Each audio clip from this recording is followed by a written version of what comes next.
Hi everyone, welcome to our channel. So today quickly I'm going to show you how to use Afterpay at Walmart. So what you're going to do firstly is just simply log into your Afterpay app. So once you open up your app, make sure you're logged in. So once you've logged in, so what you're going to do now here on your search bar here in your app, just search for Walmart. And when you search for Walmart, you will mostly see the gift card option because this is the only way how we can use Afterpay at Walmart, because only through the gift card options and you can't directly use Afterpay in most cases.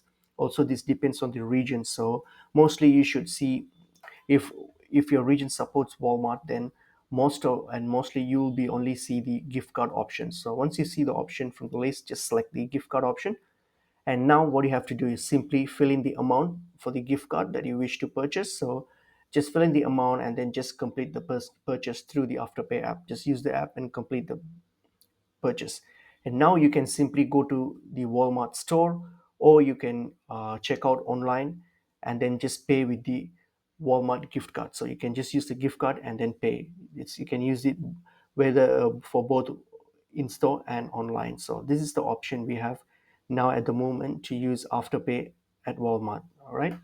So hope this information is helpful to you all. I'll see you in another video. Thank you.